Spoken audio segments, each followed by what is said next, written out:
Alright, magandang araw ka-Anport. Magluluto tayo ngayon ng tambakol na sweet and sour. Ito yung mga ingredients natin: sugar, brown sugar, cornstarch, meron tayong UFC ketchup, meron tayong magic sarap, meron tayong oyster sauce, meron tayong green and red bell pepper, tsaka ginger, tsaka onion.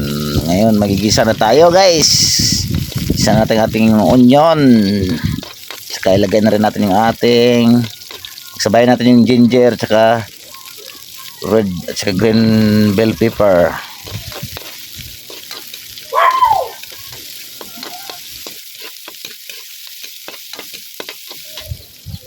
Maglagay rin tayo ng toyo,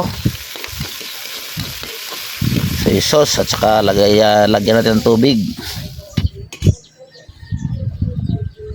Tsaka lagyan natin yung ating tambakol, piniritong tambakol.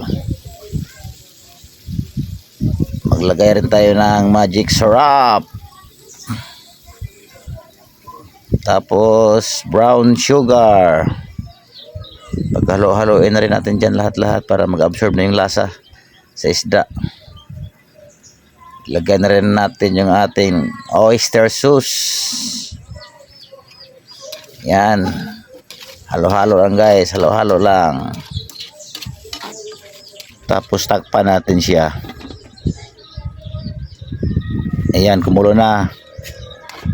Haluin na natin siya.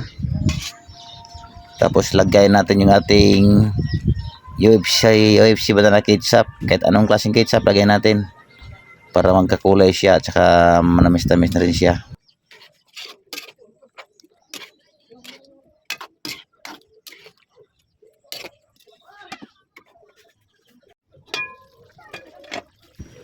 Tapos ilalagay natin yung ating hinahalong cornstarch at tubig para medyo lumapot-lapot yung ating sauce.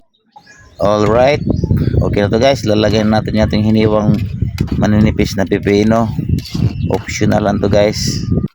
Tapos maglagay rin tayo ng hiniwang pipino. Okay na to, guys. Alright, salamat, guys. Dito lang po tayo.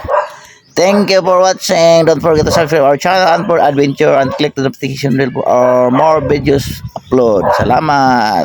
Ingat tayo sa lahat. Thank you, guys. Salamat.